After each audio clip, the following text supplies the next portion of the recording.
നമസ്കാരം, സ്വാഗതം നിലപാടിലേക്ക്.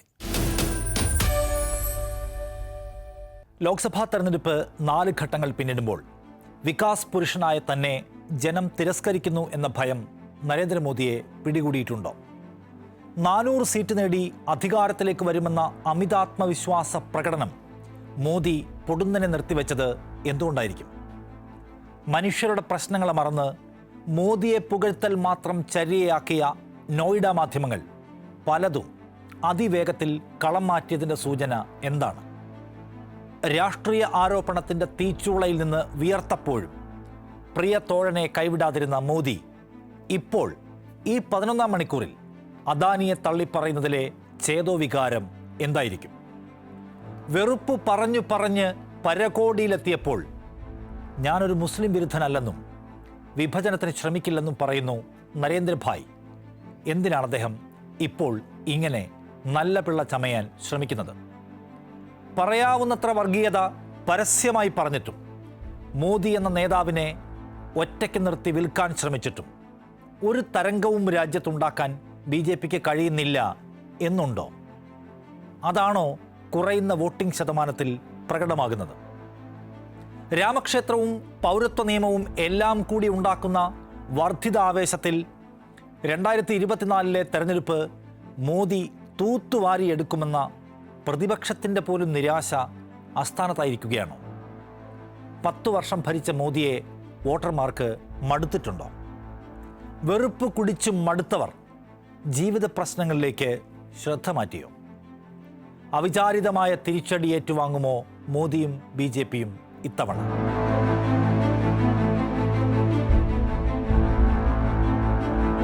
ഇന്ത്യയുടെ തെരഞ്ഞെടുപ്പ് ചരിത്രത്തിലെ ഏറ്റവും വിചിത്രവും വിപത്കരവുമായ കാഴ്ചകൾ കണ്ടുകൊണ്ടാണ് ഈ തെരഞ്ഞെടുപ്പ് കാലം കടന്നുപോകുന്നത്.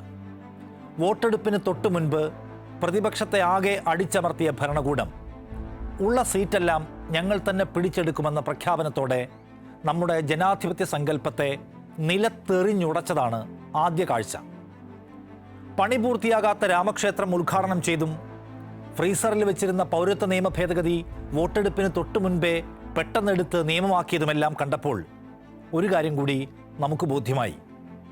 ജനജീവിത പ്രശ്നങ്ങളെല്ലാം മതമാണ് ഭരണകൂടം വിഷയമാക്കാൻ പോകുന്നത് എന്ന്. തെരഞ്ഞെടുപ്പ് കമ്മീഷനെ തച്ചുടച്ച് സർക്കാരിൻ്റെ ആശ്രിത രൂപയാക്കി മാറ്റിയപ്പോൾ കാര്യങ്ങൾ കൂടുതൽ ക്ലിയറായി.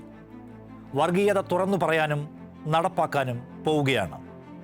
ഒരാളുമുണ്ടാവില്ല ആ കൂത്താട്ടത്തിൽ സർക്കാരിനെ തടയാനെന്നും നമുക്ക് നന്നായി പിടികിട്ടി. ജനാധിപത്യത്തിൻ്റെ, ഭരണഘടനയുടെ, പെരുമാറ്റച്ചട്ടത്തിൻ്റെ, കേവല ധാർമ്മികതയുടെ സകല അതിർവരമ്പുകളും അതിലംഘിച്ചുകൊണ്ട് മോദിയും സംഘവും കളം നിറഞ്ഞാടിയിട്ടും ഇടയ്ക്ക് വച്ച് അവർക്ക് കാലിടർന്നത് പോലെ തോന്നുന്നത് എന്തുകൊണ്ടായിരിക്കും? പറഞ്ഞത് പലതും വിഴുങ്ങുന്ന മോദിയെ, ഇന്ന് പറയുന്നത് നാളെ പറയാത്ത മോദിയെ ഈ ദിവസങ്ങളിൽ നാം ചിലപ്പോഴൊക്കെ കണ്ടു. എന്താണ് ആ കഥ? 400 സീറ്റുമായി ഞങ്ങൾ അധികാരത്തിലേക്ക് ഇതാ വരാൻ പോകുന്നു എന്നാണ് മോദി ആദ്യമൊക്കെ ആഞ്ഞു പ്രസംഗിച്ചത്. ആദ്യമൊക്കെ അതു കേട്ട് പ്രതിപക്ഷം പോലും ഒന്ന് ഞെരുങ്ങിയിട്ടുണ്ടാവും. മാധ്യമങ്ങളും 400-ലെത്താനുള്ള മോദിയുടെ സാധ്യതകളെക്കുറിച്ച് വീമ്പിളക്കി വാചാലരായി വിശകലനങ്ങൾ പടച്ചുവിട്ടു. പക്ഷെ മോദിയുടെ അതിരു കവിഞ്ഞ സീറ്റ് മോഹത്തിന് പിന്നിൽ ഭരണഘടനാ തിരുത്തൽ എന്ന ലക്ഷ്യമാണെന്നും അത് സംവരണം എന്ന ഏർപ്പാട് തന്നെ ഇല്ലാതാക്കാനാണെന്നും പ്രതിപക്ഷം പറഞ്ഞപ്പോൾ കാര്യങ്ങളാകെ മാറിമറിഞ്ഞു. ഉത്തരേന്ത്യയിലെ ദലിതരെയും OBC വിഭാഗങ്ങളെയും RSSൻ്റെ, BJPയുടെ സംവരണത്തെക്കുറിച്ചുള്ള നിലപാട് ഭയവിഹ്വലരാക്കി. ആ ഭയത്തിൻ്റെ ചൂട് അതിവേഗത്തിൽ തിരിച്ചറിഞ്ഞ മോദി 400 എന്ന വാക്ക് തന്നെ വിഴുങ്ങി മറന്നു. താൻ ജീവിച്ചിരിക്കുമ്പോൾ സംവരണം ആരും ഇല്ലാതാക്കില്ലെന്നും ഹിന്ദുക്കളെ നിങ്ങളുടെ സംവരണം മുസ്ലിങ്ങൾക്കിതാ കൊടുക്കാൻ പോകുന്നേ എന്ന വിഷവാചകവുമൊക്കെയായി പരിക്ക് ഭേദമാക്കാൻ മോദി കിണഞ്ഞ് പരിശ്രമിക്കുന്നുണ്ടെങ്കിലും കാര്യങ്ങൾ അത്ര എളുപ്പമാണെന്ന് തോന്നുന്നില്ല. ഇത്തവണ 400 കടക്കും എന്ന പരസ്യവാചകം ആളുകളുടെ മനസ്സിലുണ്ട്. കാരണം സംവരണത്തെക്കുറിച്ചുള്ള RSS നിലപാട് എന്താണ് എന്നതും അവർക്ക് നല്ല ഓർമ്മയുണ്ട്. ദലിതർക്കുള്ള സംവരണം ദൗർഭാഗ്യകരമാണെന്ന് ഗോൾവാൾക്കർ തന്നെ തൻ്റെ ഒരു പുസ്തകത്തിൽ പറഞ്ഞിട്ടുണ്ട്. RSS സൈദ്ധാന്തികൻ MG വൈദ്യ മുൻ കേന്ദ്രമന്ത്രി അനന്ത്കുമാർ ഹെഗ്ഡെ, മുൻ ലോക്സഭാ സ്പീക്കർ സുമിത്ര മഹാജൻ ഇവരൊക്കെ സംവരണത്തിനെതിരെ പലതവണ വാദിക്കുന്നത് നാം നമ്മുടെ രാജ്യം കണ്ടതാണ്. ഭരണഘടനാപരമായ അവകാശങ്ങൾ എടുത്തെറിയപ്പെടാൻ പോകുന്നുവോ എന്ന ഭീതി മോദി സർക്കാരിനെതിരായി ചിന്തിക്കാൻ ഒരു കൂട്ടം മനുഷ്യരെ പ്രേരിപ്പിക്കുന്നു എന്നതാണ് സത്യം. ഒരു പരിധിയിലധികം കാലം അമിത ഭൂരിപക്ഷത്തോടെ ഒരു സർക്കാരിനെ അഴിച്ചുവിടുന്നത് ഏകാധിപത്യത്തിൻ്റെ അടിച്ചമർത്തലിൻ്റെ കാലത്തിനുള്ള കയ്യൊപ്പാകുമെന്ന് മനുഷ്യർ ഭയപ്പെടുന്നുണ്ട്. ക്ഷേത്രത്തെക്കുറിച്ചും ഹിന്ദുവിനെക്കുറിച്ചും സംസാരിക്കുന്ന മോദി ശരിക്കും സ്നേഹിക്കുന്നത് ധനികരായ ചില സുഹൃത്തുക്കളെ മാത്രമാണ് എന്ന തിരിച്ചറിവ് ജനം നേടിയതായി ഉത്തരേന്ത്യൻ പ്രതികരണങ്ങളിൽ പ്രകടമാണ്. കഴിഞ്ഞ 10 വർഷത്തിനിടെ പെരുകി വന്ന വിലക്കയറ്റത്തിന് പരിഹാരമുണ്ടാക്കാതെയാണ് മോദി ഇന്ത്യയെ ബഹുദൂരം മുന്നിലെത്തിച്ചുവെന്ന് അവകാശപ്പെടുന്നത്. തൊഴിലില്ലായ്മ കൊടികുത്തി വാഴുന്ന ഒരു നാടായി ഇന്ത്യ മാറിയെന്ന് സർക്കാരിൻ്റെ തന്നെ കണക്കുകൾ ആവർത്തിച്ച് പറയുമ്പോഴും യുവാക്കളുടെ രക്ഷകൻ താനാണെന്ന് പറയാൻ മോദി ധൈര്യപ്പെടുന്നു എന്നതാണ് കൗതുകം. ആദ്യത്തെ 4 ഘട്ടങ്ങൾ പിന്നിടുമ്പോൾ വിശ്വഗുരുവായി ഇന്ത്യ മാറ്റപ്പെട്ട് കഴിഞ്ഞുവെന്ന മോദി സംഘത്തിൻ്റെ പ്രചാരണത്തിന് ഉത്തരേന്ത്യയിൽ വിൽപ്പന മൂല്യം കുറയുന്നുണ്ടോ? അതാണോ പ്രചാരണ തന്ത്രങ്ങൾ പൂർണ്ണതോതിൽ മാറ്റിപ്പിടിക്കാൻ മോദിയെ പ്രേരിപ്പിക്കുന്നത്? ഈ തെരഞ്ഞെടുപ്പ് മുസ്ലിം ന്യൂനപക്ഷത്തെ തോൽപ്പിക്കാനുള്ള നിർണായക അവസരമാണെന്ന് ഓരോ യോഗത്തിലും പറയാതെ പറയുന്നു മോദി. അരിയും തൊഴിലുമല്ല, മതമാണ് പ്രശ്നമെന്ന് വിചാരിക്കുന്ന ഒരു തലമുറയെ വാർത്തെടുത്ത് കഴിഞ്ഞുവെന്നും അവരിലേക്ക് ഇനി ചെറു ഡോസുകളായി വിഷം ഇഞ്ചക്ട് ചെയ്ത് കൊടുത്താൽ മതിയെന്നും മോദി ആത്മവിശ്വാസത്തോടെ വിചാരിക്കുന്നു. 2014-ലും 2019-ലും രാമക്ഷേത്രം നിർമ്മിക്കാൻ BJPയുടെ മോദിയുടെ സർക്കാർ വരണം എന്നതായിരുന്നു ക്യാമ്പയിനെങ്കിൽ ഇത്തവണ അതിനത്ര സാധ്യത പോരാ എന്ന് BJP തിരിച്ചറിഞ്ഞിട്ടുണ്ട്. രാമക്ഷേത്രം സാധ്യമായി കഴിഞ്ഞു. ന്യൂനപക്ഷത്തിൻ്റെ മസ്ജിദ് പൊളിച്ച് അവിടെ അമ്പലം നിർമ്മിക്കണ്ടേ എന്ന വിദ്വേഷ വൈകാരികത നിറഞ്ഞ ചോദ്യത്തിന് ഇനി പ്രയോഗശേഷിയില്ല. ക്ഷേത്രം സാധ്യമായി കഴിഞ്ഞല്ലോ. അത് തിരിച്ചറിഞ്ഞ മോദി താനല്ലാതെ മറ്റാരധികാരത്തിൽ വന്നാലും രാമക്ഷേത്രം പൊളിക്കപ്പെടും എന്ന അപകടകരമായ ഭീതി പരത്തുന്നു. കോൺഗ്രസും സമാജ്വാദി പാർട്ടിയും അധികാരത്തിൽ വന്നാൽ ക്ഷേത്രത്തിൽ അവർ ബുൾഡോസർ കയറ്റുമെന്നും രാമനെ അവർ പഴയ ടെൻറ്റിലേക്ക് മടക്കി അയക്കുമെന്നും പറയുന്ന മോദി നമ്മുടെ നാട്ടിലെ മൂന്നാംകിട ഫേസ്ബുക്ക് വർഗീയവാദികളെക്കാൾ തരം താഴുന്നു. വേറൊന്നുകൂടി പ്രസംഗിക്കുന്നു അദ്ദേഹം. ബുൾഡോസറുകൾ ഉപയോഗിക്കേണ്ടത്, കയറ്റേണ്ടത് എങ്ങനെയെന്ന് കോൺഗ്രസ് യോഗി ആദിത്യനാഥിനെ കണ്ട് പഠിക്കണമെന്നാണ് ഉപദേശം. എവിടെ ബുൾഡോസർ കയറ്റണമെന്നും എവിടെ കയറ്റരുതെന്നും യോഗി പഠിപ്പിച്ചു തരുമെന്നാണ് പ്രധാനമന്ത്രി പറയുന്നത്. യോഗി എവിടെയൊക്കെയാണ് ബുൾഡോസർ കയറ്റുന്നത്? പോലീസ് എഫ്ഐആറുകളിലെ മുസ്ലിം പേരുകാരുടെ വീടുകളിലേക്ക് ബുൾഡോസറുകൾ അയച്ച് തച്ചു തകർക്കുക എന്നതാണ് യോഗി ഭരണത്തിൻ്റെ ലൈൻ. അതിൻ്റെ എമ്പാടും ഉദാഹരണങ്ങൾ നമുക്ക് സമീപ ചരിത്രത്തിൽ കണ്ടെടുക്കാൻ കഴിയും. അതായത് മുസ്ലിം വീടുകളിലേക്ക് ബുൾഡോസർ അയക്കുന്നത് കണ്ട് ശീലിക്കൂ എന്നാണ് മോദിയുടെ ഉപദേശമെന്ന് സാരം. കോൺഗ്രസ് വന്നാൽ രാമക്ഷേത്രം തകർക്കപ്പെടുമെന്ന മോദിയുടെ പരാമർശമാണ് വലിയ തമാശകളിൽ ഒന്ന്. രാമജന്മഭൂമി മൂവ്മെൻറ്റിന് ഭരണപരമായ എല്ലാ പിന്തുണയും പിന്നിലൂടെ നൽകിയ ബാബരി മസ്ജിദ് പൊളിച്ചിടുക എന്ന വലിയ കുറ്റകൃത്യത്തിന് മൗനാനുവാദം നൽകിയ കോൺഗ്രസിനെയാണ് മോദി ഈ പറയുന്നത്. രാമക്ഷേത്രത്തിന് ശിലയിട്ടപ്പോൾ രാജ്യത്തിൻ്റെ ഐക്യനിർമ്മിതിക്ക് ശിലയിട്ടുവെന്ന് പ്രതികരിച്ച കോൺഗ്രസിനെക്കുറിച്ച് നോക്കൂ. ബാബരി പള്ളി പൊളിച്ച് ക്ഷേത്രം നിർമ്മിച്ചതിനെക്കുറിച്ച് ഒരു പരാതിയുമുള്ള പാർട്ടിയല്ല കോൺഗ്രസ്. തെരഞ്ഞെടുപ്പിലാക്കാക്കി അതിൻ്റെ ഉദ്ഘാടനം നിർവഹിക്കാൻ തീയതി തെരഞ്ഞെടുത്തതിൽ മാത്രമാണ് കോൺഗ്രസിൻ്റെ പ്രശ്നം. നിരന്തരമായി മുസ്ലിം വിരുദ്ധ പരാമർശങ്ങൾ ആവർത്തിക്കുമ്പോഴും തന്നെ ഒരു മുസ്ലിം വിരുദ്ധനായി ചിത്രീകരിക്കരുതേ എന്ന് അഭ്യർത്ഥിച്ച് അപഹാസ്യനാകാനും മോദിക്ക് മടിയൊന്നുമില്ല. ഹിന്ദി ചാനലിന് നൽകിയ അഭിമുഖത്തിൽ തനിക്ക് ഒരുപാട് മുസ്ലിം സുഹൃത്തുക്കളുണ്ടെന്നാണ് മോദി പറയുന്നത്. ചെറുപ്പത്തിലെ ഈദ് ദിവസങ്ങളെ അദ്ദേഹം ഓർക്കുന്നു. പെരുന്നാൾ ദിവസങ്ങളിൽ മുസ്ലിം വീടുകളിൽ നിന്ന് ഭക്ഷണം കഴിച്ചതിനെക്കുറിച്ച് വാചാലനാകുന്നു. ഞാനല്ലാതെ മറ്റാര് ജയിച്ചാലും മുസ്ലിങ്ങൾക്കാണ് നേട്ടമെന്ന അപരവിദ്വേഷം നിരന്തരം പ്രസംഗിക്കുന്ന ഒരാളുടെ നിരർത്ഥക വാചകങ്ങൾ എത്ര പരിഹാസ്യം. ഈദിനെക്കുറിച്ച് ഓർമ്മകളിൽ വാചാലനാകുന്ന മോദി പ്രധാനമന്ത്രിമാരുടെ ഇഫ്താർ വിരുന്ന് എന്ന കീഴ്വഴക്കം പോലും നിർത്തലാക്കിയ നേതാവാണ്. എല്ലാ മതവിശ്വാസ ആഘോഷങ്ങളെയും ആ നിലയ്ക്ക് ഒഴിവാക്കുകയല്ല അദ്ദേഹം ചെയ്തത് എന്ന് നമുക്ക് നന്നായി അറിയാമല്ലോ.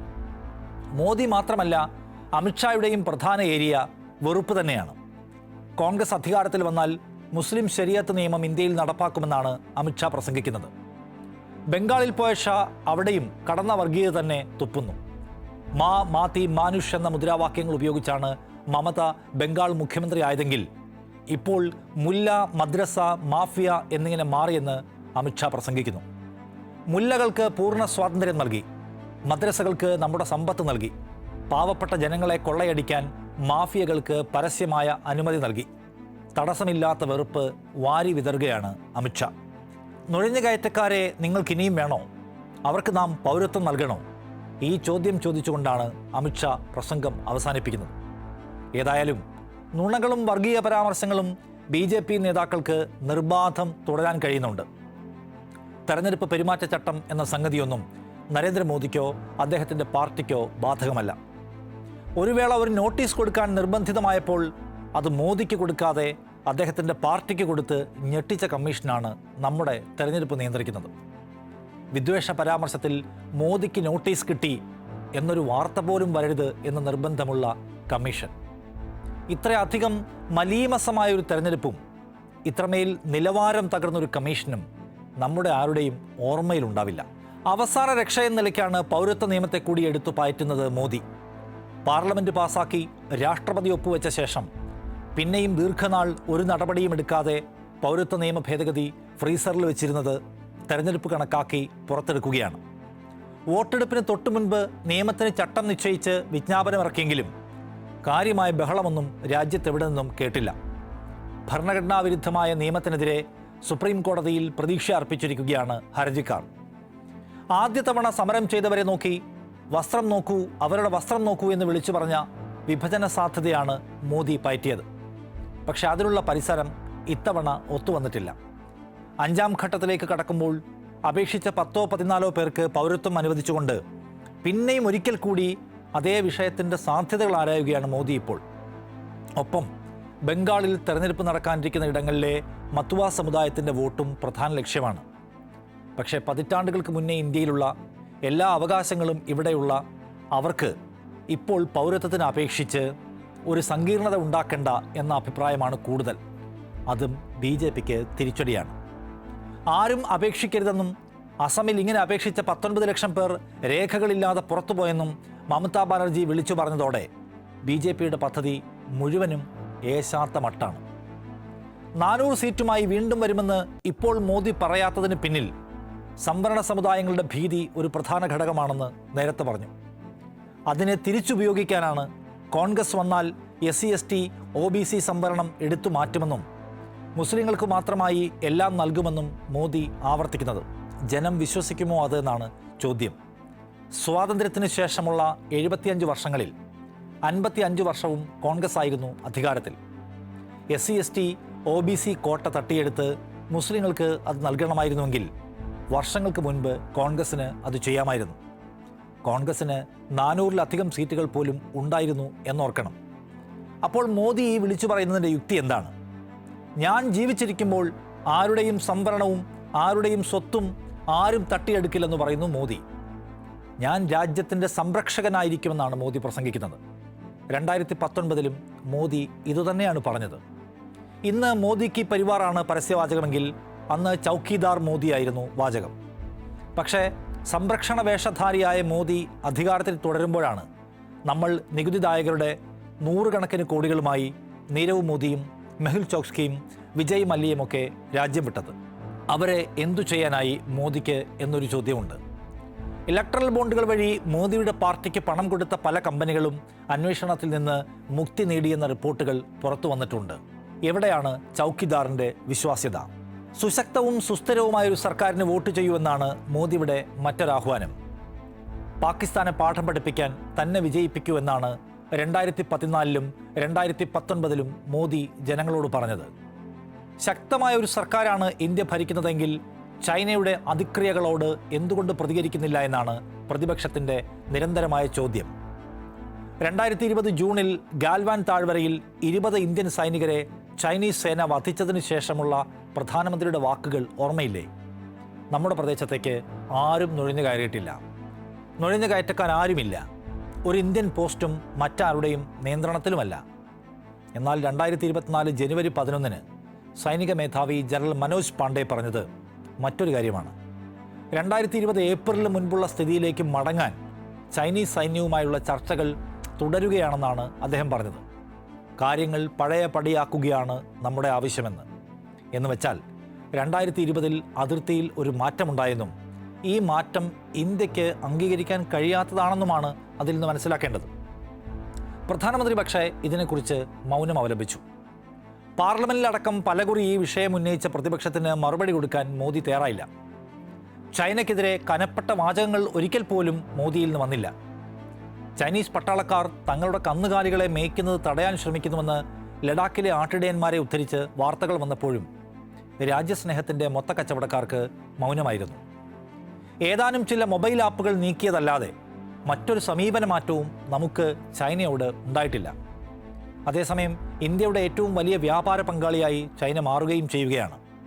അവർ ലോകത്തെ വലിയ സമ്പദ് വ്യവസ്ഥകളിലൊന്നാണെന്ന് വിദേശകാര്യമന്ത്രി പുകഴ്ത്തി പറയുന്നതിനും നാം സാക്ഷിയായി. തരിൽ ഒരു തരി ഭാരതമണ്ണും എന്ന പാട്ടുപാടുന്ന ഭരണകൂടത്തിന് ചൈനയുടെ അതിരുമാന്തലിനെക്കുറിച്ച് മിണ്ടാൻ പോലും ധൈര്യമില്ല എന്നതാണ് സത്യം. അന്താരാഷ്ട്ര രംഗത്ത് ഇന്ത്യയുടെ യശസ് ഉയർത്താൻ മോദിയെ തന്നെ തെരഞ്ഞെടുക്കൂ എന്നതാണ് മോദിയുടെ മറ്റൊരാഹ്വാനം. കഴിഞ്ഞ 10 ആണ്ടുകൊണ്ട് ലോകത്ത് ഇന്ത്യയുടെ യശസ് ഉയർത്തുകയാണോ മോദി ചെയ്തത്? ഗുജറാത്ത് വംശഹത്യയിൽ മോദിയുടെ പങ്കാളിത്തം ചൂണ്ടിക്കാണിക്കുന്ന ഡോക്യുമെൻ്ററി BBC പുറം ലോകത്തെ കാട്ടിയത് ഇക്കാലത്തിനിടയ്ക്കാണെന്ന് നാം മറന്നുപോകരുത്. മോദി ഭരണകാലത്ത് ഇന്ത്യയിൽ ന്യൂനപക്ഷങ്ങൾക്കെതിരായ അക്രമം വർദ്ധിക്കുന്നുവെന്ന റിപ്പോർട്ട് തയ്യാറാക്കിയത് അമേരിക്കൻ സർക്കാരാണ്. മണിപ്പൂർ അവർക്ക് പ്രധാന വിഷയമായിരുന്നു. മോദിയുടെ കാലത്ത് പ്രതിപക്ഷ പാർട്ടികൾക്കെതിരെ അതിരുവിട്ട നടപടികൾ ഉണ്ടാകുന്നുവെന്ന്, ജനാധിപത്യം അസ്വസ്ഥമാകുന്നുവെന്ന് അഭിപ്രായപ്പെട്ടത് ജർമ്മനി അടക്കമുള്ള രാജ്യങ്ങളാണ്. ഇക്കാലത്തിനിടയ്ക്ക് ശ്രദ്ധേയമായ അന്താരാഷ്ട്ര ദിനപത്രങ്ങളിൽ മോദി സർക്കാരിനെതിരെ വന്ന വാർത്തകളും തലക്കെട്ടുകളും വായിച്ചാൽ 10 ആണ്ടിനിടെ ഉണ്ടായ പ്രതിച്ഛായ എന്താണെന്ന് വേഗത്തിൽ മനസ്സിലാകും. നൂറുകണക്കിന് സ്ത്രീകളെ റേപ്പ് ചെയ്ത പ്രജ്വൽ രേവണ്ണയ്ക്കെതിരായ കേസുകളെല്ലാം അറിഞ്ഞുകൊണ്ട് തന്നെയാണ് മോദി അയാളുടെ പാർട്ടിയുമായി സഖ്യമുണ്ടാക്കിയതെന്ന് ലണ്ടനിലെ പത്രങ്ങൾ എഴുതിയത് കഴിഞ്ഞ മാസമാണ്. ഓസ്ട്രേലിയയിലും പ്രജ്വൽ രേവണ്ണ വിഷയത്തിലെ വാർത്തയിൽ മോദി വിമർശനം കാണാമായിരുന്നു. നയതന്ത്രപരമായും വലിയ ശക്തിയായി വളരുകയാണെന്ന് മോദി പറയുമ്പോഴാണ് മാലദ്വീപ് ഇന്ത്യൻ സൈന്യത്തെ അവിടെ നിന്ന് പുറത്താക്കുമെന്ന് പ്രഖ്യാപിച്ചത്. അവരുടെ കൂറ് ചൈനയോടായി മാറിക്കഴിഞ്ഞിരിക്കുന്നു. ശ്രീലങ്കയും നേപ്പാളുമെല്ലാം ഇന്ത്യയുടെ കരവലയത്തിൽ നിന്ന് വഴുതിക്കളഞ്ഞുവെന്ന് നിരീക്ഷകർ ചൂണ്ടിക്കാട്ടുന്നുണ്ട്. നോക്കൂ, നേപ്പാൾ ഇന്ത്യൻ പ്രദേശങ്ങൾ ഉൾപ്പെടുന്ന ഭൂപടത്തോടെ കറൻസി നോട്ടുകൾ പുറത്തിറക്കിയിരിക്കുന്നു. ഇന്ത്യയുടെ വിയോജിപ്പ് അവർ കാര്യമാക്കിയില്ല. ലോകത്തിൻ്റെ നെറുകയിലേക്ക് വളരുന്നുവെന്ന് അവകാശപ്പെടുന്ന രാജ്യത്തിൻ്റെ പട്ടിണി സൂചികയിലെ സ്ഥാനം എത്രയാണ്? ഡെമോക്രസി ഇൻഡെക്സിൽ നമ്മുടെ സ്ഥാനം മുന്നോട്ടാണോ അതോ പിറകിലേക്കാണോ? മോശം സ്വേച്ഛാധിപത്യങ്ങളിൽ ഒന്ന് എന്നാണ് ഡെമോക്രസി ഇൻഡെക്സിൽ ഇന്ത്യയെക്കുറിച്ച് പ്രതിപാദിക്കുന്ന ഒരു ഭാഗം. മാധ്യമ സ്വാതന്ത്ര്യ സൂചിക ഓരോ വർഷവും നമ്മെ താഴേക്കിടുകയാണ്. ആകെ 180 രാജ്യങ്ങളുടെ പട്ടികയിൽ 160-ലെത്തിയിരിക്കുന്നു നമ്മൾ, അല്ലെങ്കിൽ എത്തിച്ചിരിക്കുന്നു മോദിയുടെ ഭരണം. ആഗോള സന്തോഷ സൂചികയിൽ നമ്മൾ എത്രയിലുണ്ട്? അന്താരാഷ്ട്ര സൂചികകളിലെല്ലാം തിരിച്ചടി നേരിടുന്ന 10 വർഷക്കാലം പിന്നിടുമ്പോഴും നമ്മൾ കുതിക്കുന്നു എന്ന കള്ളക്കണക്ക് പ്രസംഗിക്കാൻ മോദിക്ക് കഴിയുന്നുണ്ടല്ലോ. G20 രാഷ്ട്രങ്ങളുടെ അധ്യക്ഷപദം കിട്ടിയത് മോദിയുടെ നേട്ടമാണെന്ന് പ്രചരിപ്പിക്കുന്നു സംഘപരിവാർ വാട്സാപ്പ് ഗ്രൂപ്പുകൾ. അല്ല, മോദി തന്നെയും അങ്ങനെ പറയുന്നുണ്ട്. ഊഴം വെച്ച ഓരോ രാജ്യങ്ങൾക്കും സ്വാഭാവികമായും കിട്ടുന്ന പദവിയെ വ്യക്തിനേട്ടമായി അവതരിപ്പിച്ചാൽ അത് വിഴുങ്ങാൻ പാകത്തിനൊരു വിവരരഹിത തലമുറയെ ചിലയിടത്തെങ്കിലും സൃഷ്ടിച്ചു എന്ന ആത്മവിശ്വാസമാവണം മോദിക്ക്. പ്രതിപക്ഷ നേതാക്കൾ ഇറച്ചി കഴിക്കുന്നു, മട്ടൻ കറി വയ്ക്കുന്നു, എനിക്ക് വോട്ട് ചെയ്യൂ എന്നാണ് മറ്റൊരിടത്തെ പ്രസംഗം. 10 ആണ്ട് ഭരിച്ച ഒരു ഭരണാധികാരി വിഷയമാക്കേണ്ടത് ഇതോ എന്ന മൗലികമായ ചോദ്യം അവിടെയുണ്ട്. അത് വിടാം, മോദിയുടെ കഥ നമുക്കറിയാമല്ലോ. എന്നാൽ 77% മനുഷ്യരും ഇറച്ചിയും മീനുമൊക്കെ കഴിക്കുന്ന ഈ നാട്ടിൽ ഇറച്ചി കഴിക്കുന്നവരെ അന്യരാക്കിയാൽ മോദിക്ക് വോട്ട് ചെയ്യാൻ ബാക്കി ആരുണ്ടാവും? ഇറച്ചി കഴിക്കാത്ത തുലവും തുച്ഛം സവർണരുടെ രാഷ്ട്രീയത്തെയാണ് താൻ പ്രതിനിധാനം ചെയ്യുന്നത് എന്ന് പറയാതെ പറയുന്നു മോദി.